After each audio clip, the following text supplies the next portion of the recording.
Previously on Alan Wake, Alice has been kidnapped. Alan, please help me. Alice? You'll do exactly what I say if you ever want to see your wife again. I can't tell anyone except my agent Barry. Damn it, Barry, they'll kill her! You're my best friend, and I'm worried that you're not right in the head. The ransom is a manuscript I supposedly wrote that's coming true before my eyes. It happened just the way it was on that page. So dark. I have found only a few scattered pages. I want the entire manuscript. The deadline is in 2 days. I found Mr. Wake's pages. Good girl. How the hell did she get her hands on the manuscript anyway? I don't know. She's resourceful. I told you you were too hard on her. Listen, I found out all sorts of interesting stuff while I was digging around. Yeah. Mr. Wake, it's Sheriff Breaker. We have an FBI agent here, Agent Nightingale. FBI? He's anxious to see you. You'd better come to the station. Okay, I'll be right over, Sheriff. Let's make this quick, huh? Help you folks? Name's Randolph. I'm the manager. We're looking for Rose. Works as a waitress down at the diner. Rose, sure. Nice girl. Who wants to know? I'm Alan Wake. The writer, huh? I heard on the radio you were visiting. Well, I'll show you her trailer. That Rose, she's a nice girl. Always pays her rent on time. As I was saying, Al, I found all sorts of weird stuff from the local newspaper's archives. This place is crazy. Disappearances, mysterious deaths, urban legends come true, and, get this, most of this stuff takes place around Cauldron Lake. Well, you ain't wrong, mister. The Indians thought the lake was a doorway to the underworld. I'm the God-fearing type myself. I don't hold with that sort of thing. Yeah, okay. Anyway, there was an island there owned by a guy called Thomas Zane. Now, some of the articles I found about him make him out to be a famous writer, but I ran a bunch of searches, couldn't find a single thing he wrote. Zane was heavily into diving, so much so that the place came to be called Diver's Isle. But the volcano under the lake erupted in 1970, and Zane went down with the island.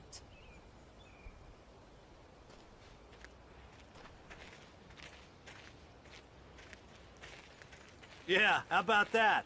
It was there in the morning, as if it had fallen from the sky. But it would take a tornado to lift something like that. We're damn lucky it didn't crush any of the trailers.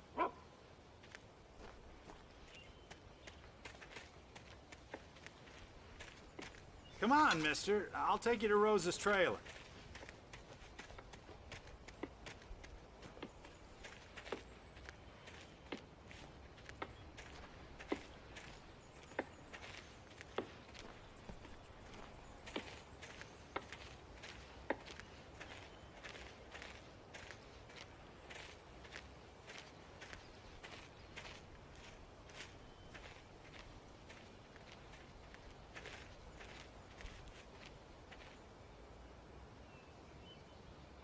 It gets better.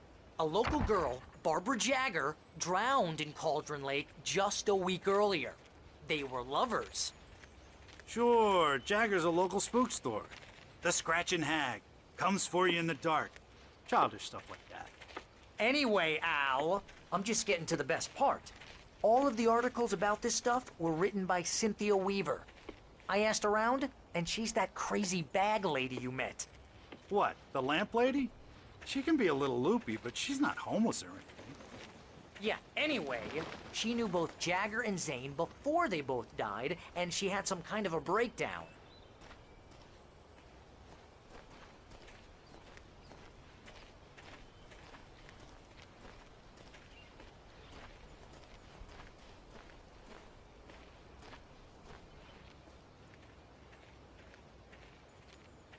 Well, mister, this here's Rose's trailer. You mind me asking what you want with her? We're just here to talk to her, pal.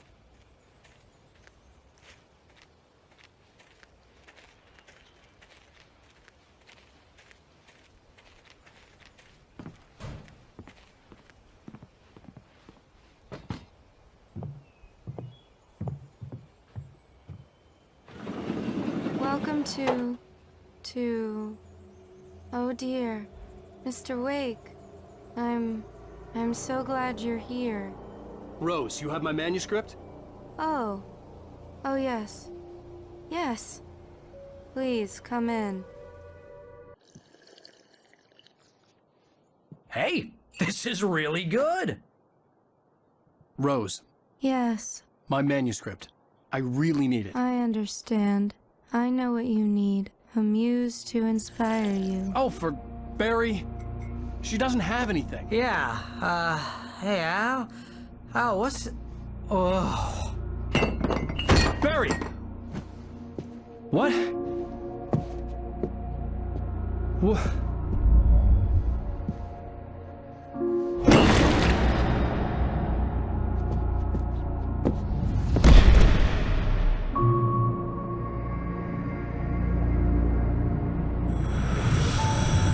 It's coming for you, hiding in my barber's skin. I'm too weak to stop it. You must turn the lights on.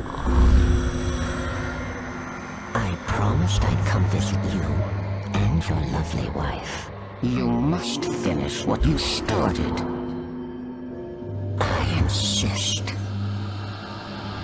You must turn the lights on. Turn the light on. Back to work, boy.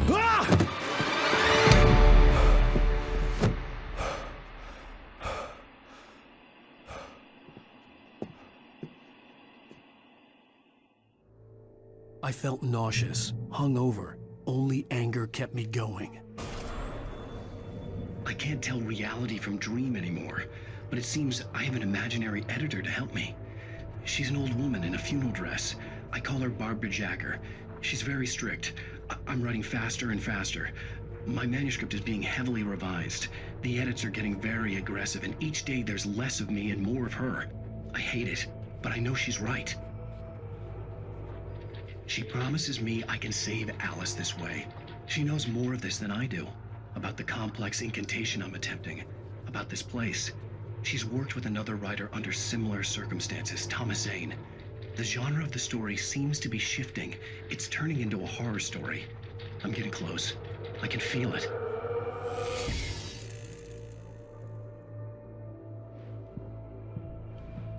Rose took a day from me. I had less than 12 hours left to meet the kidnapper. All I could do was get Barry into the car, work something out once I got on the road.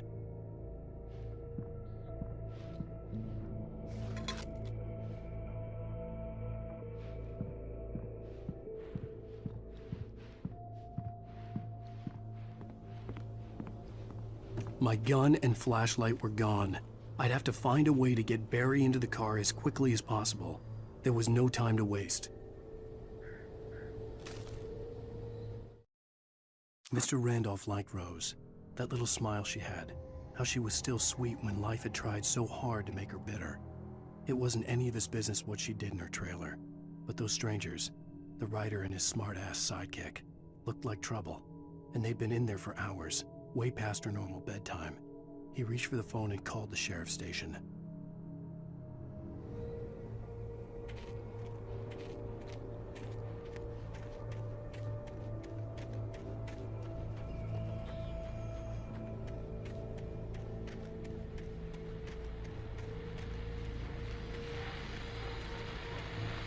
I just stepped outside to catch a breath of fresh air. Let me tell you, the weather's getting heavy.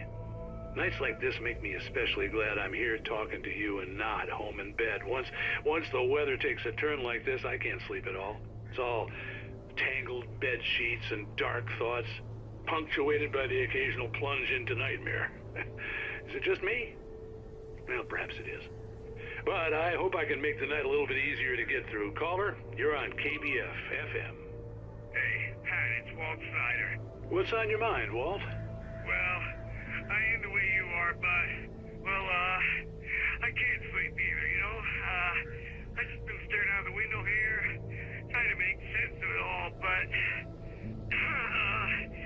I ain't been drinking either, you know? Well, you sound like a man with a problem, Walt. I had argument with Danny. You know Danny, and, then I got in trouble with the law, you know, and, I'm just, well... I heard something like that, Walt. Yeah, Well, you know, Daddy's my best friend, and, he let me bail today. And now I'm just alone here at the window, waiting. Man, there's something in the air tonight, man. I was just outside looking up at the sky above our broadcast tower thinking the same thing. What are you waiting for, Walt? I don't know. Something's gonna happen. I think I better go. Well, Walt, maybe... No, thanks, Pat. Well, good luck to you, Walt. Hang in there. Let's take a little break, folks. This weather's really something else, huh? How can I be sure that you'll walk away? Why'd you love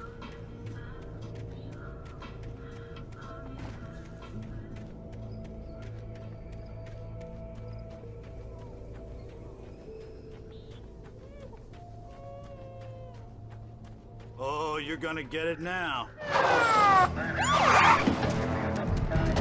God knows what you've done to that poor girl. This is Agent Nightingale, FBI! Get him up, Hemingway! You're under arrest! You move a muscle, I'll unload right in your goddamn face! Stay right where you are, Zane!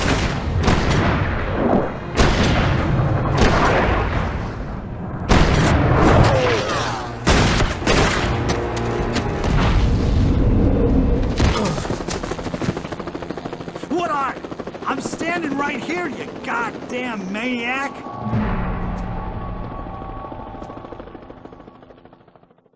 I hated to leave Barry behind, but there was no way I'd miss my appointment with the kidnapper. Give it up, Mr. Wake! Come on! Take it easy now! Get after it! Don't let him get away! Right there! Move it! Move it! Move it! I'll have you shot if you let him get away! He was right there!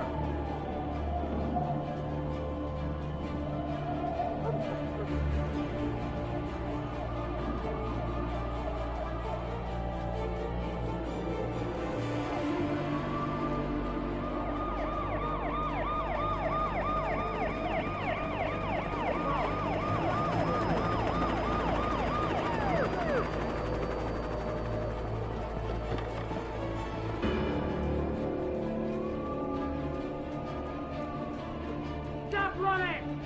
Freeze! Okay, Ben. Keep your eyes peeled. He's gonna try to make it through here. Oh, This way! damn. Fan out! Whoa! There we go!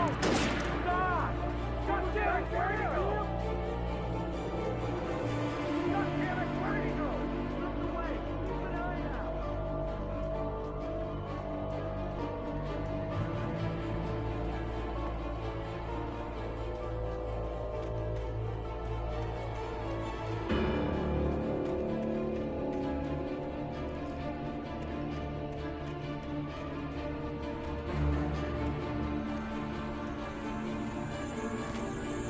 He's gone! Come on, guys! We need to head him off!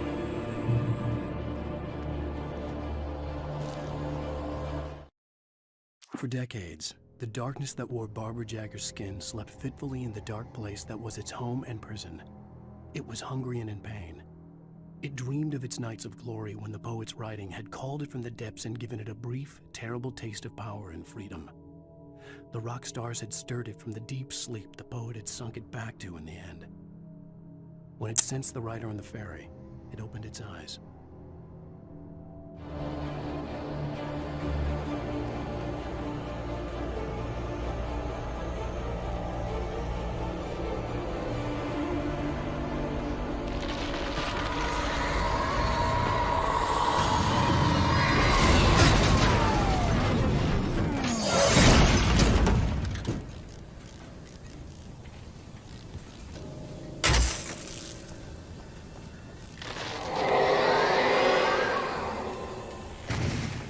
Come in, Agent Nightingale.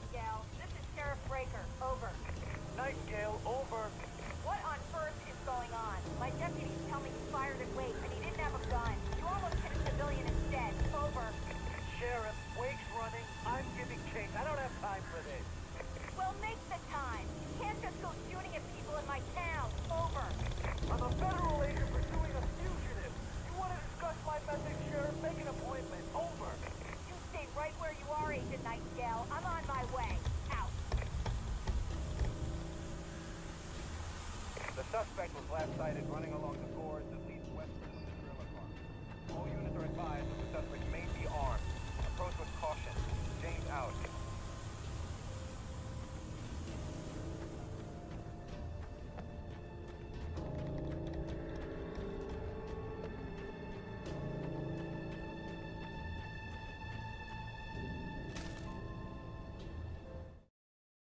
Rose didn't know how the strange old lady got in her trailer, and she looked wrong somehow. The woman showed her teeth in an approximation of a smile and traced a finger down Rose's cheek. "Pretty girl," she said. Rose felt as if she was falling asleep, but her knees didn't buckle. The crone spoke in a whisper, her words ice cold and dark in Rose's ear.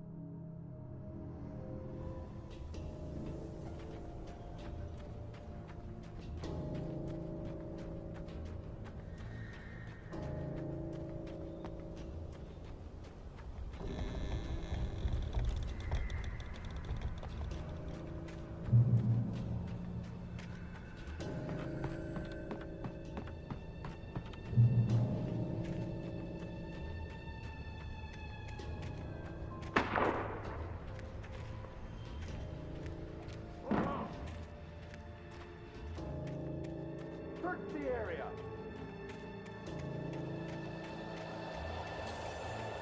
Stay sharp. This way. Over here.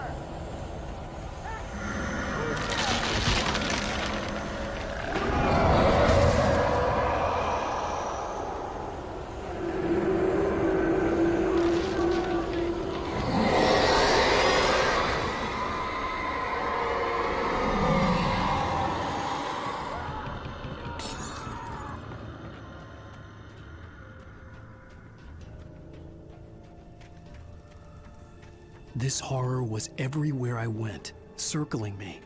The cops didn't stand a chance. They were after a writer, not a monster. Wait, are you seriously telling me that geek writer just took out my deputies? Are you kidding? I mean, have you seen this guy? He wears a tweed jacket. Over. He's the guy we're chasing. If it's not him, who then? Bigfoot? Over. I don't know yet, but I'm not in the habit of jumping to conclusions. That tends to come back and bite you in the ass. Out.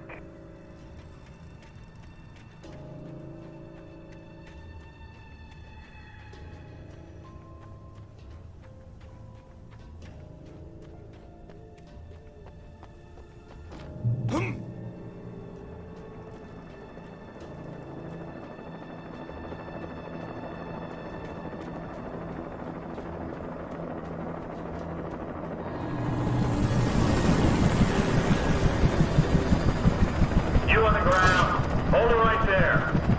There's nowhere to run. Freeze!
This is Jane. Mulligan, Thornton, come in. Over. Thornton here. Jane, we got both Wheeler and Rose in custody. They didn't put up a fight or anything. Why, they were... Hey, what are you... Come on! Sit down and give me that. Jane, Mulligan here. Over. Go ahead, Mulligan. Mulligan, over! We got Wheeler and Rose here. Wheeler's drunk or hopped up on something. Speaking of which, that Fed had a pretty distinctive whiff of Otis Scotch about her, if you know what I mean. Over. I don't have anything on that, Deputy Mulligan. Over. Well, whatever. Anyway, Rose is just being plain weird here. You better get Doc in to take a look at both. Over. Gotcha. You better get them here quickly. The Fed's gonna want to interview Wheeler. Over. Oh yeah, I'll bet he does. Looks like they have a lot in common. Mulligan out.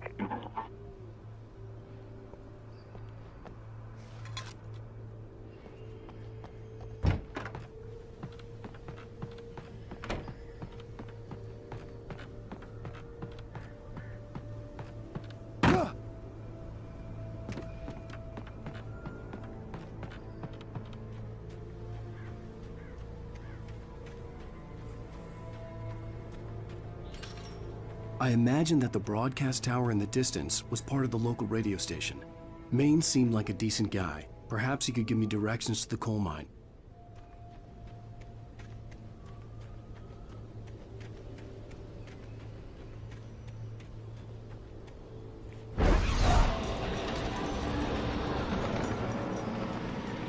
Unnatural shadows clung to the gate. The darkness that was after me was trying to stop me. I wouldn't get through without a light.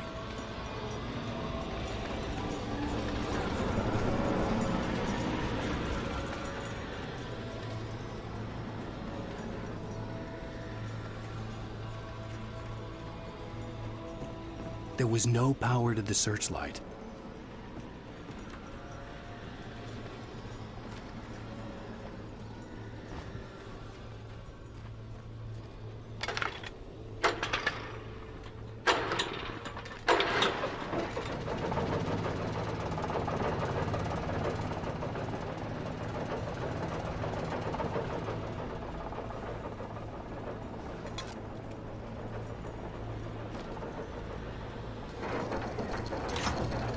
The old generator conked out.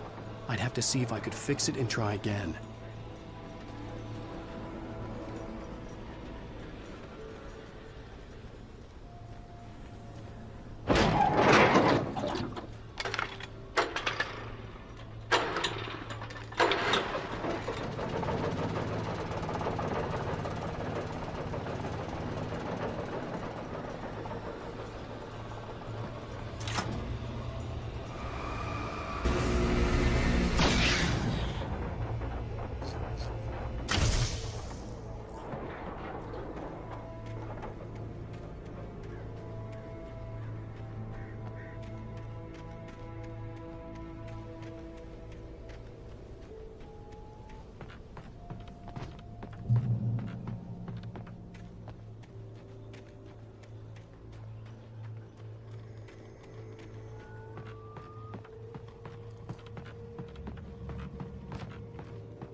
It took me a moment to recognize the flashbang grenades. They were an ideal weapon for my situation. Team 1, come in. Over. Team 1, this is Sheriff Breaker. Report. Over. Team 2, come in. I need a report. Over. Come on, guys. Talk to me. Come in, please. Over.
And here's another call.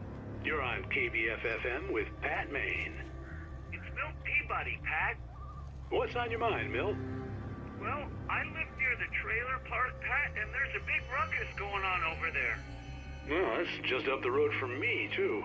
What's going on, do you know? I don't know, but there's a bunch of police cars there, lots of sirens, a helicopter buzzing around, and I think I heard some gunshots. Gunshots? Yes, sir, like from a pistol. So can you find out what's going on? Because it's just next door and they're popping off guns there. They're still shooting? No, it was maybe 10, 15 minutes ago. It sounds serious, Pat. I'm telling you, it don't sound like no party. I'm certainly going to give the station a call, Milt. Okay. You'll hear it here as soon as I hear from them. Okay, thanks.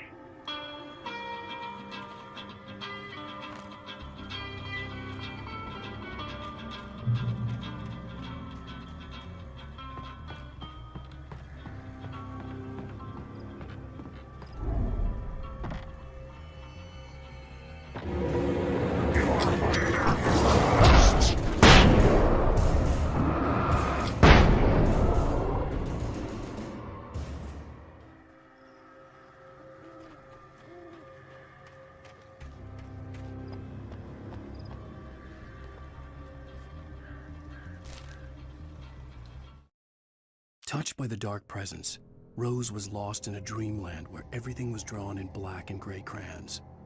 The old lady had promised her that all her wishes would come true. She would be Alan Wake's muse. She was smiling so hard it hurt her face. She crushed a bottle full of sleeping pills into the coffee. Deep down inside, she was screaming in terror.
hoped Maine could lend me a car to get to the coal mine.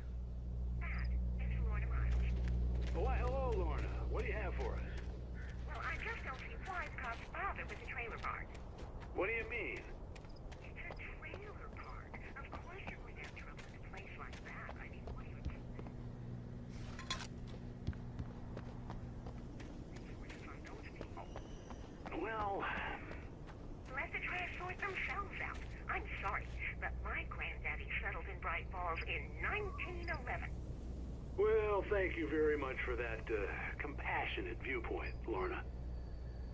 How can I be sure you will walk away? Why do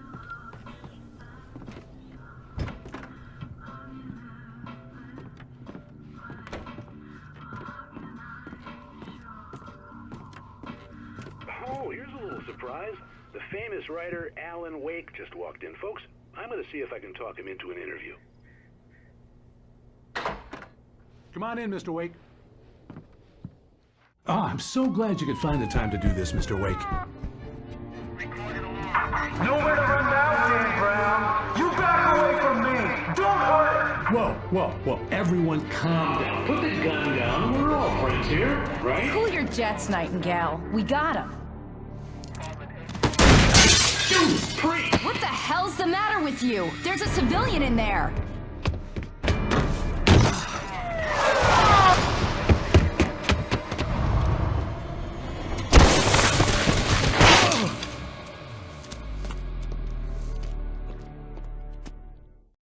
I'll get you yet, even if it kills me. You hear me? You hear me, H.P. Lovecraft? I had fallen off so many cliffs it was ridiculous. That's what you get for naming a book The Sudden Stop. It was probably good I hadn't had the chance to tell Maine where I was going. I'd have to lose the cops and find my own way to the mine.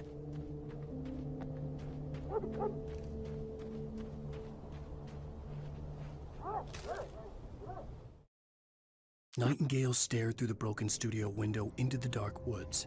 He turned around, started to walk out, but Maine grabbed his arm. "Young man, you almost shot me. You don't shoot off rounds at people like that. What's the matter with you?" Nightingale shook his arm free, marched out.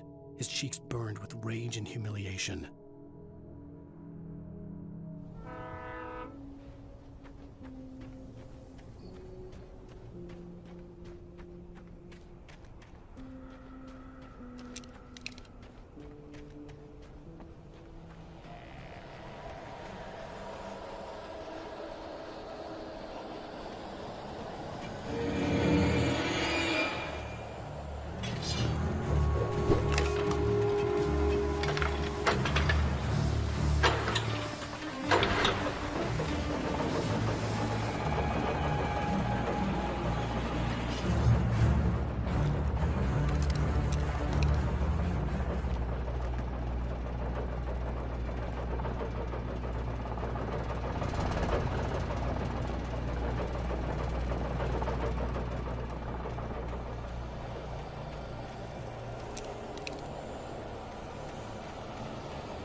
Danny had stepped out, but what stumbled back in was something else. Something alien. A monster. Walter tried to kill it, first with his fists, then a chair. It wouldn't die. Instead, it kept coming, unaffected by the beating it had taken. After Walter managed to kick it down the cellar stairs, fear took over. He ran, got behind the wheel, gunned the engine. The booze wouldn't make him forget, but he knew he had to try.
There was no sensible reason for the power company work lights to be here.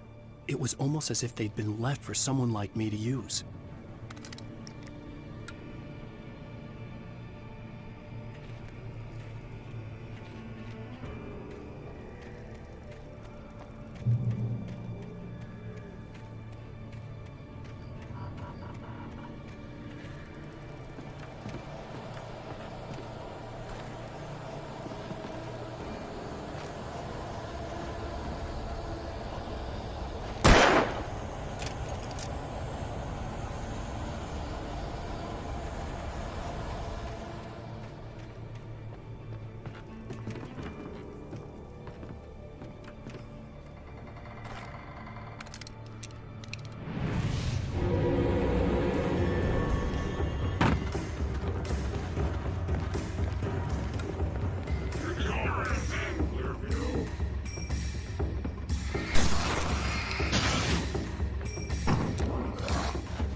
The bulldozer's engine roared to life. Mud and rocks flew as it fought for traction. It crashed through the concrete wall and landed heavily in the yard. If it were an animal, it would have shaken its head after the impact, fixed its eyes on me, and charged. Of course, it had no head, nor eyes. Shadows crawled on its form, twisting it into a monster. Then, it came for me.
Sarah trusted her gut, and her gut said Agent Nightingale was an asshole.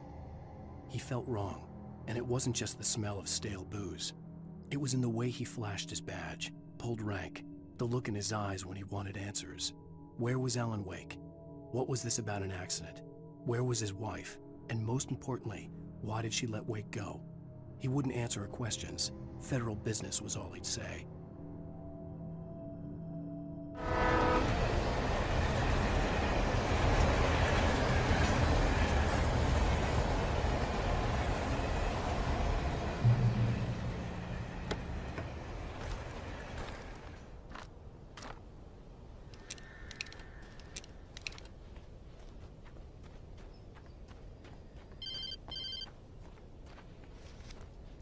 Hello? The most stubborn man I've ever met. Alice? Alice? Alan. I'm so afraid. Keeps me in the dark. Please help me. I look at you, Alan, and it's not you. Something else. Looking out from behind your eyes.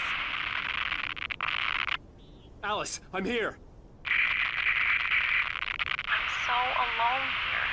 It's all gonna go to hell. You need to be careful. Cooperate. The connection had been terrible, but that wasn't the only thing that hadn't been right with the call. She sounded wrong somehow, but she had called me.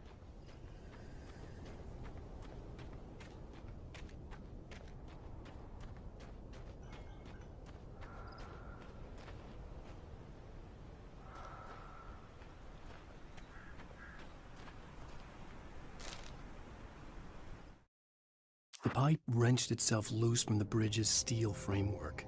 Wrapped in darkness, it floated in midair, twitching. For a moment, I didn't understand what I was looking at. The heavy object lurched at me with impossible force. I threw myself out of the way, but just barely. When I turned my flashlight on it, it shook in a dark rage before it flew at me again.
I could see a railway bridge up ahead, and a warehouse of some sort on the opposite shore. I hoped I could find a car from there.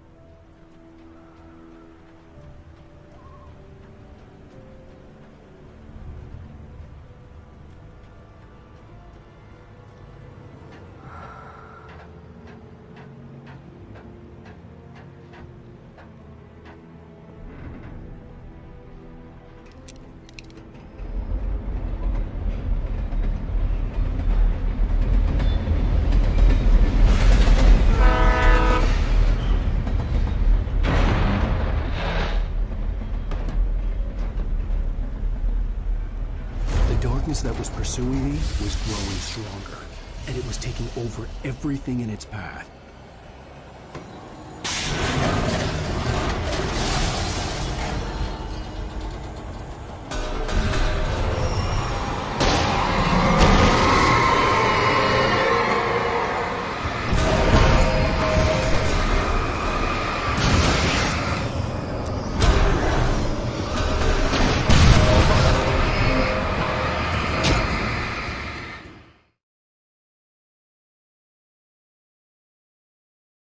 Some sort on the opposite shore.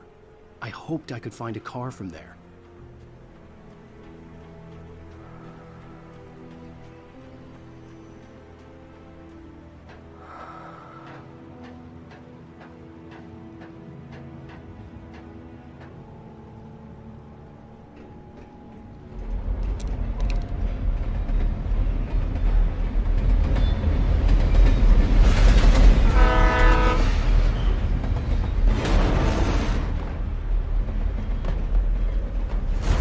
That was pursuing me was growing stronger, and it was taking over everything in its path.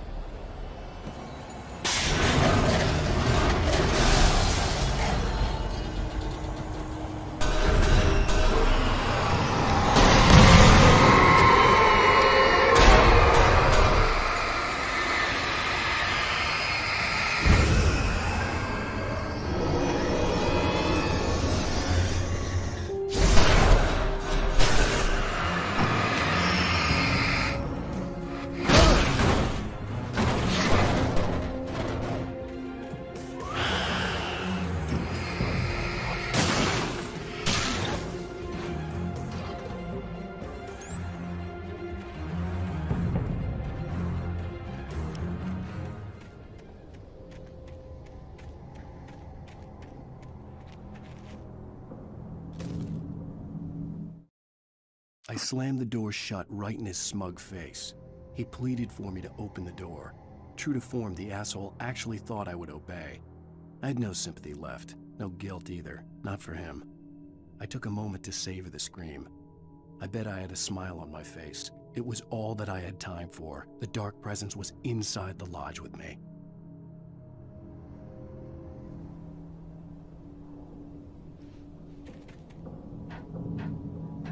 As a teenager, just starting to get interested in writing, Stephen King had been a source of inspiration to me. I thought about all the inanimate objects that had come to life in his books. No one is safe in a good horror story. Certainly not the protagonist. That's what makes them fun. This was anything but. The darkness could possess anything, and it was getting closer.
We take the facts of our existence for granted, unaware that they are merely a thin veneer of desperate self-delusion, covering a vast cosmos of madness and horror.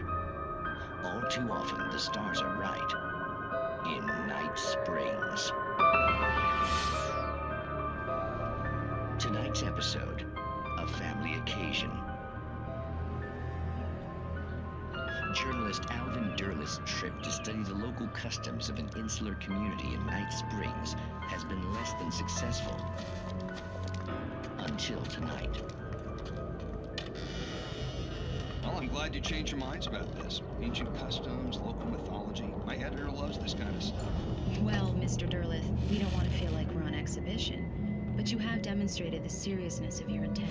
Oh, I am serious. Really, just do your thing. I'll stay out of your way and observe. Actually, I thought you could assist us. I'm afraid we are a man short. It would provide you with an intimate perspective. Could I really? Of course, Mr. Derleth. Well, I guess that's the least I... What would I have to do? Oh, here. Let me show you with a kiss.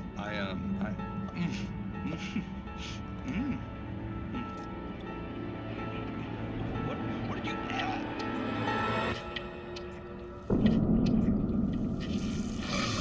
Oh, Mr. Derleth, you have well pleased Nixie Perka, the dweller in flesh. Your body shall host his 1,000 young, and all shall be glory.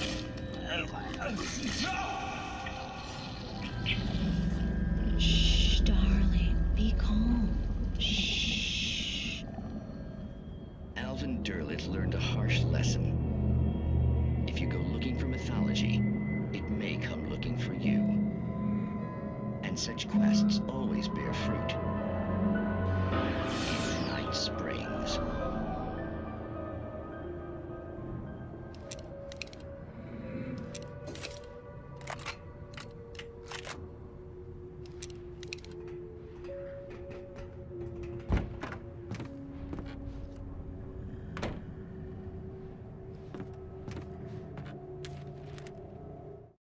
The darkness surged towards me, sucking everything loose from the ground into its depths, tugging at my clothes. I saw the flare the kidnapper had dropped and threw myself towards it just as I felt my feet leave the ground. The darkness embraced me with the force of a tornado. Somehow I managed to light the flare. The darkness roared and cast me away.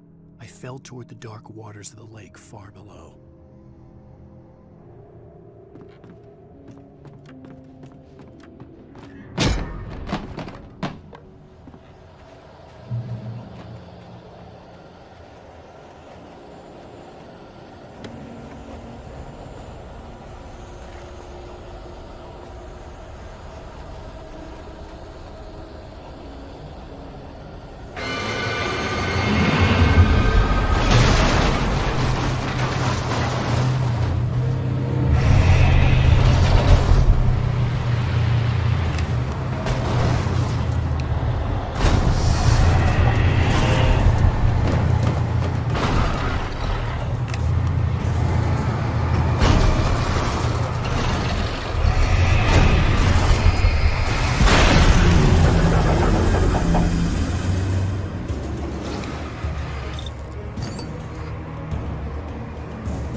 never been this glad to see the sunrise. I had a couple of hours to get to the coal mine.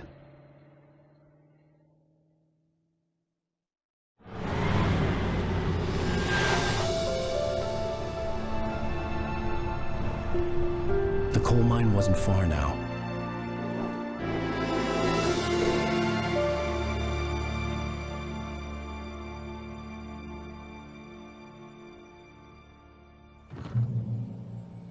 Today, I would meet the kidnapper, and he would give me Alice. I wouldn't give him any other choice. A drowning man will clutch at a straw.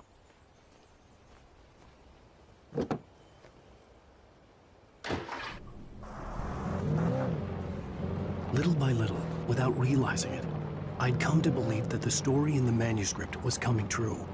The current of its narrative had taken me deeper and deeper into dark waters. Alice had been taken from me. Barry was probably in jail. I was a fugitive from the FBI. The whole world taken over by the dark presence was trying to destroy me. It all felt real, but it matched a textbook case of insanity.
This is Pat Maine, and you're listening to KBF-FM. Folks, I want to apologize for kind of abandoning you to that looping music track last night, but I was detained. You see, I encountered a big-shot G-man with an itchy trigger finger who could use a lesson in manners and a boot in the ass. Not necessarily in that order, either. Now, folks, I know I'm not being very informative here, and I apologize for that. I really should just keep quiet, but I'm just so peeved right now, because some people just shouldn't be carrying badges. I'm just glad that our Sheriff Breaker was there to straighten things out. And if someone I met last night is listening, let me just say, I'm sorry if my mouth got you in trouble. I'm pretty sure you're not the bad guy here. Godspeed, son. I hope you know what you're doing. Now, on a lighter note, I'll be talking to Dr. Nelson all morning. But first, a little music.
welcome back to KBF-FM.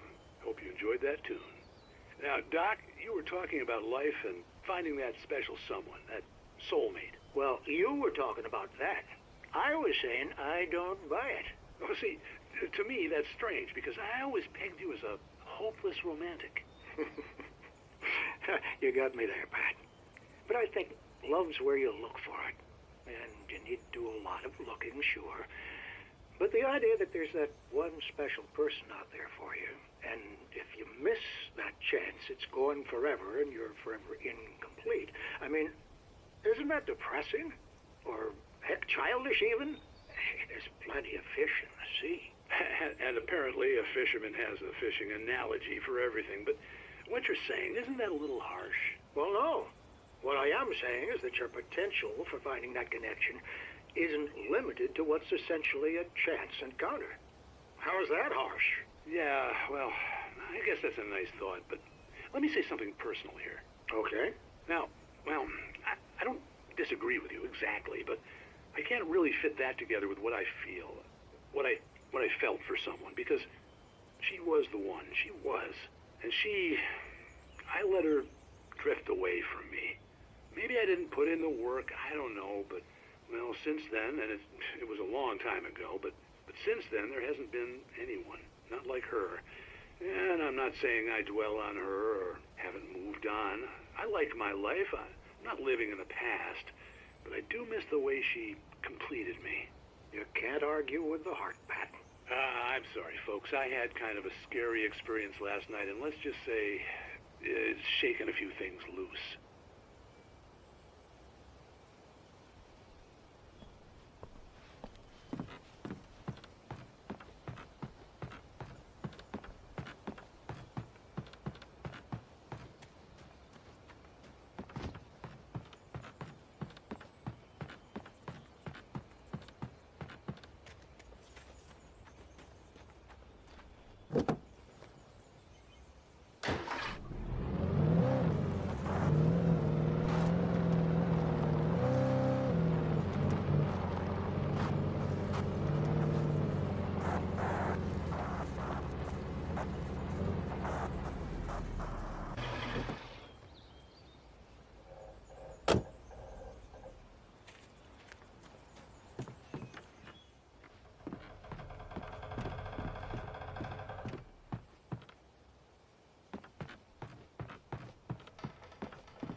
For Mott, spying on the writer on the ferry had been a disappointment. His boss had made Wake out to be something special, but Mott hadn't been impressed. He'd gotten a good long look at the wife, though, and he liked what he saw. Mott had fantasized about goading Wake into a fight, but it hadn't happened. Still, he'd get his chance to see if the writer had anything in him. He'd been promised as much.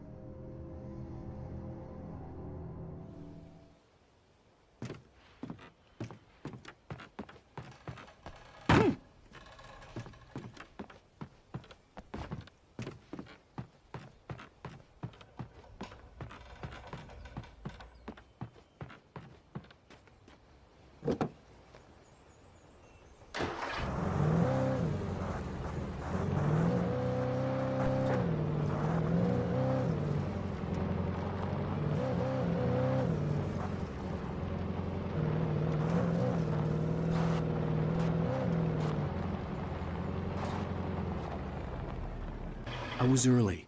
I was supposed to meet the kidnapper at noon in the main building. The coal mine was quiet. It was a museum now.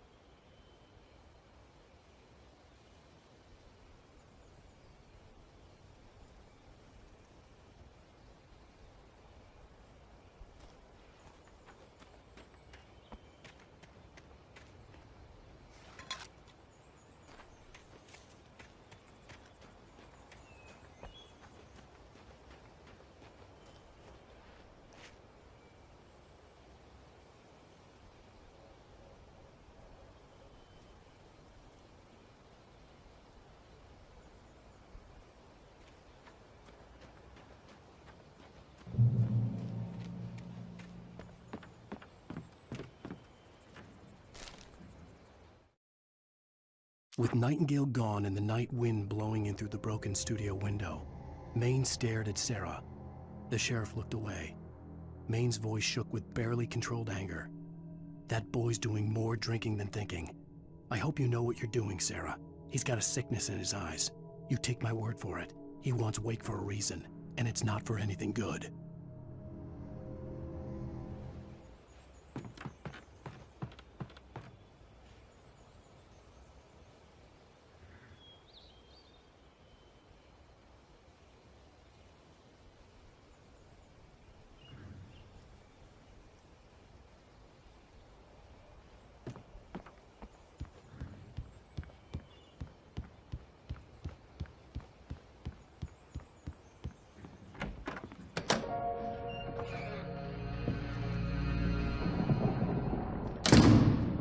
I didn't want to go outside.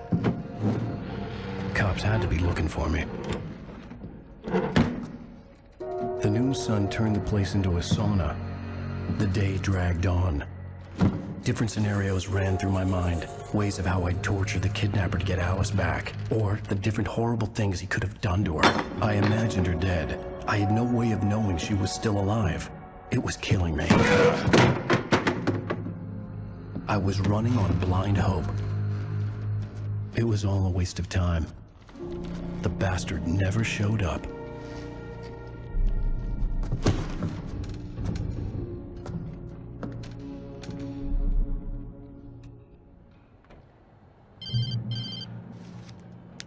Wake! Where the hell are you? Change of plans. You know where Mirror Peak is? It's a big mountain north of where you are. You follow the path from the mine, you can't miss it. There's a lookout point there. I'll be waiting.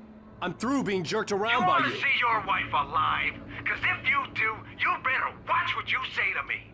Do we understand each other? I want to talk to Alice. Yeah, and I want the manuscript. Don't keep me waiting, Wake. Hello?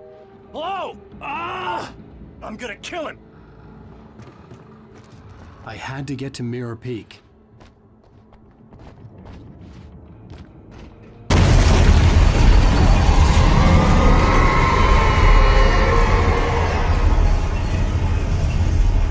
It was close. Maybe closer than ever before.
When Thomas Zane fell for Barbara Jagger, it happened fast. She was young, vibrant, and beautiful, full of life. He had never been a very happy man, and without any seeming effort, she had changed all that. Zane felt good for the first time in his life. Everything she did was another piece of a jigsaw puzzle he hadn't even known he'd been missing. And best of all, she made the words flow, strong and sharp. She was his muse.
The only way to reach the hillside ahead was to go through the building. I had to find a way to avoid electrocution.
Some of the taken retained echoes of their former selves, but these were just the nerve twitches of a dead thing.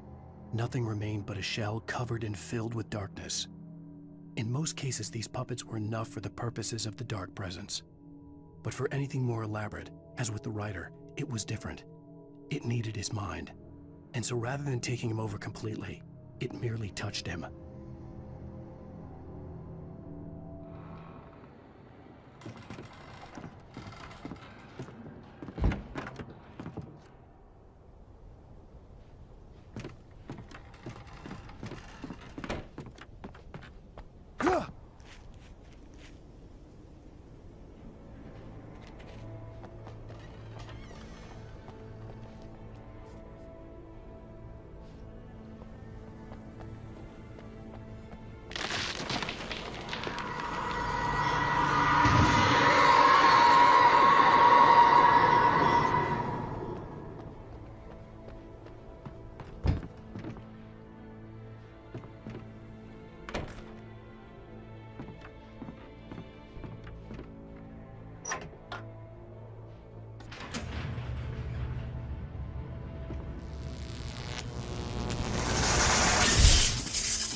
There was no way the flashbang grenades were standard power company equipment.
I stared through the bars of the jail cell.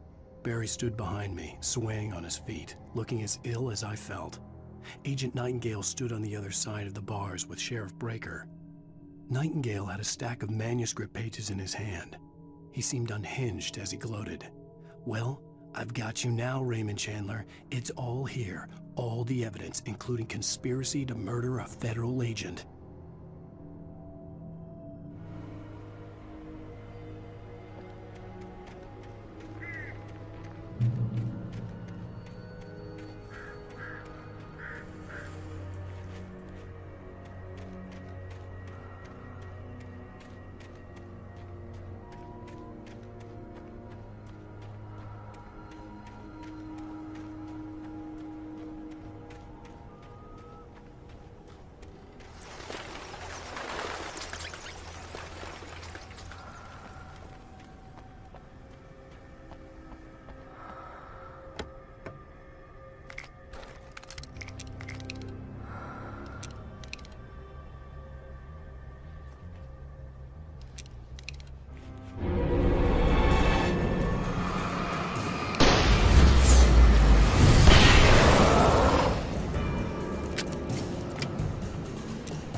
I had no real plan. I was going to give the kidnapper all the manuscript pages I had for Alice. If that wasn't enough, I'd hold him at gunpoint and make him talk.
The dark presence was moving ahead of me in the same direction I was going. A cold feeling settled itself in the pit of my stomach. Was it going for Alice?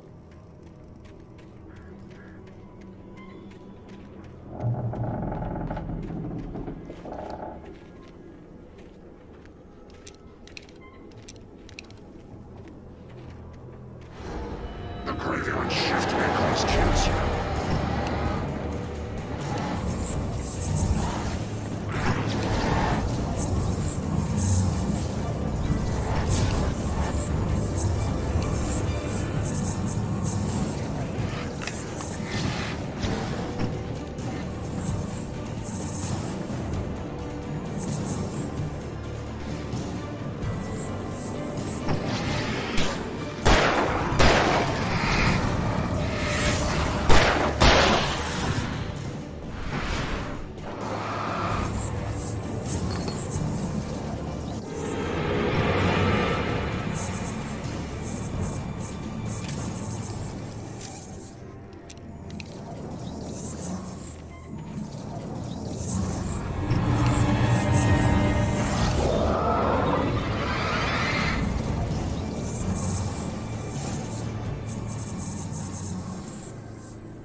The place was dead, a ghost town.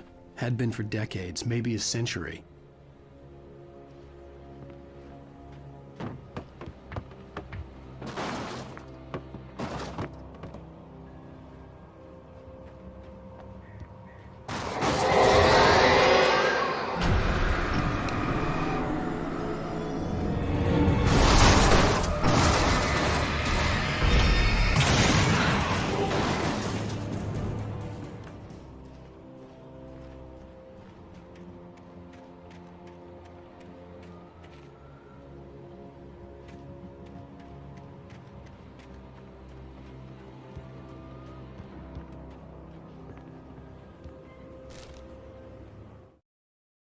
Things were never as simple in real life as in fiction. I had lost count of the times I had wished there'd be a clear reason for my writer's block. Something to fight, something to lash out on. There wasn't. I was filled with doubt. I was nothing like the hero in my books. Alex Casey had gone through his life with single-minded determination, never wavering from his goal. Even now, I was angry at myself, angry at Alice, angry at Barry. I was fumbling and I had no plan.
I needed a key for the door.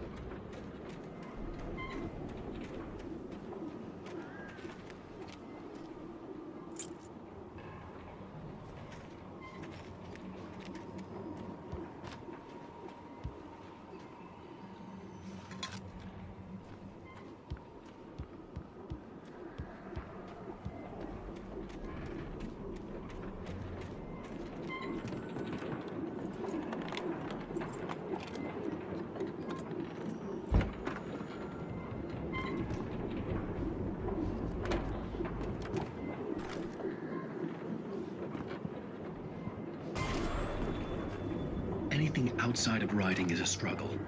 I feel ill. I managed to make my way downstairs. There's a shoebox filled with books and papers by Thomas Zane. It's very hard to focus, but I managed to read some of it.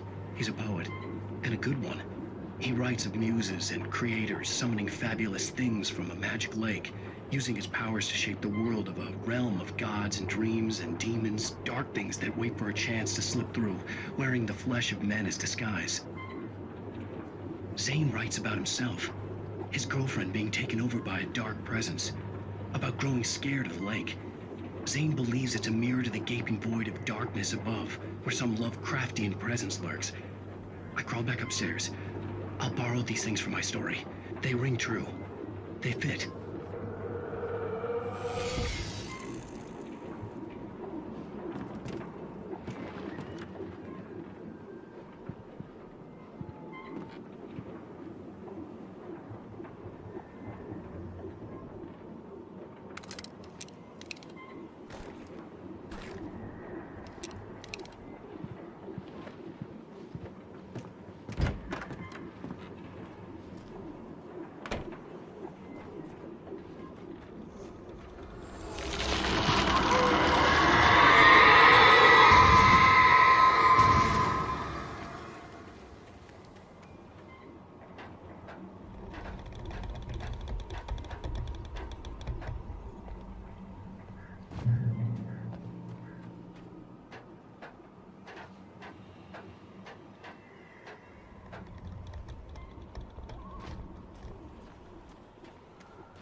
The kidnapper had sent me a text.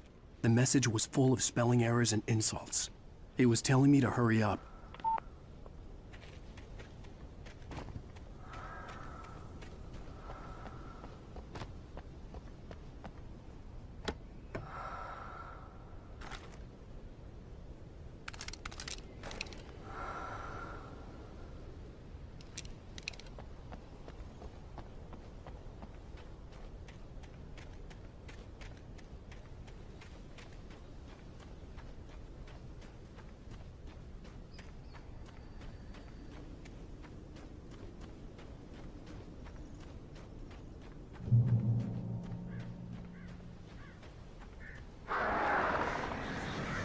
Birds.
Without warning, the headache stabbed at my brain.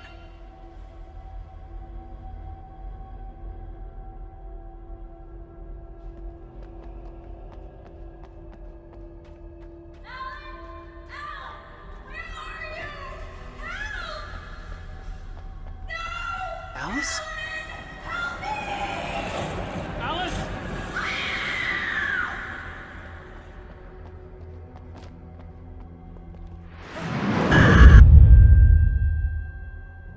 I'm losing it.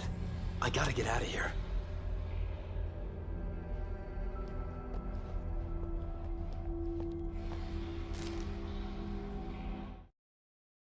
The hunters were big, thick-set men, confident and at home in the woods. They were feeling good, running on beer, ghost stories, and camaraderie late into the night. It did them no good, as they were taken by the dark presence, sucked deep into a darkness far worse than any ghost story they ever told or heard.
Even behind the closed doors and curtains of his grimy room at the Majestic, the local motel, Nightingale could feel the locals' eyes on him, the unrelenting pressure of their judgment.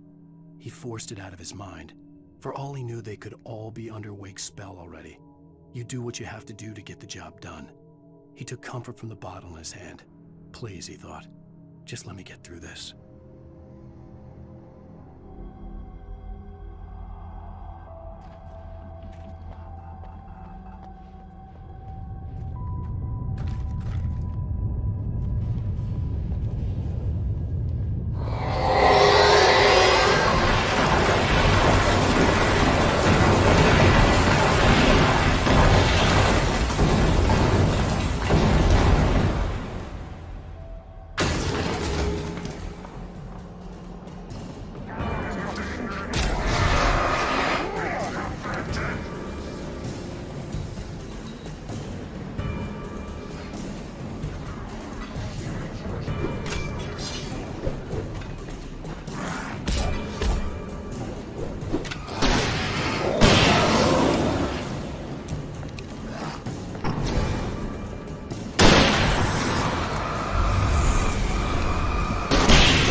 I'd have to make my way up this mineshaft in order to go on. Maybe the machinery could help me with that.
Lightning flashed behind the windows of Cauldron Lake Lodge.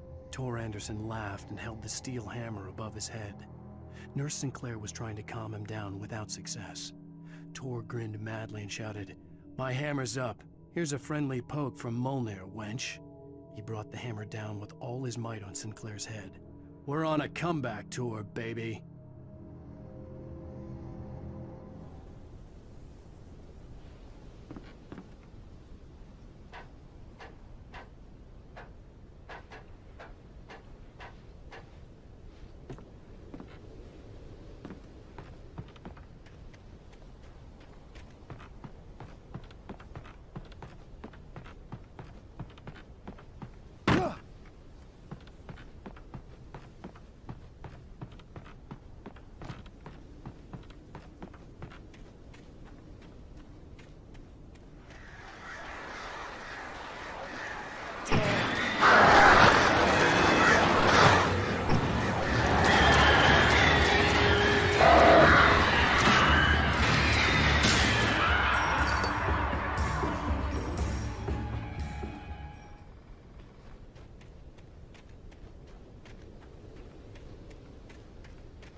Maud had checked all of Stucky's rental cabins. There had been no sign of the Wakes. It was dark when he'd found their car parked at the end of the road by Cauldron Lake. It made no sense. They must have taken a wrong turn, but there was no sign of them, and the car had been there for hours already. Frustrated, Mott stood on the rotten ruin of the footbridge that had once led to Diver's Isle before it sank beneath the waves years ago. The boss wouldn't be happy.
I could see Cauldron Lake. I thought I could make out the spot where the island and the cabin had been.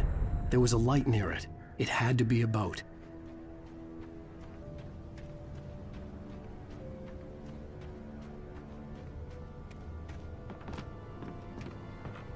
I was close now. I had to get there fast. I dreaded what I would find. I tried to hold on to Alice, but her form melted away. I was losing control. Dr. Hartman stood in her place. I wanted to hit him, but my arms were jelly. He smiled. It was a reassuring smile, and I hated him for it. I had to give you a sedative. Don't fight it. You went through another rough period. Right now, it's very important that you stay calm. We don't want you to have another episode. You're a patient at my clinic. Have been for a while now.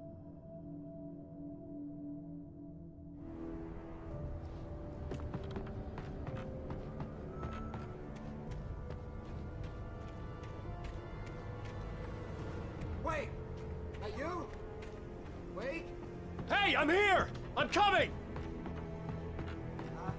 No! Get away! Sorry. Please, it's late. The boss didn't know who he was messing with. I didn't know. I swear, I didn't know. We don't have his wife. We don't know where she is. She's probably drowned.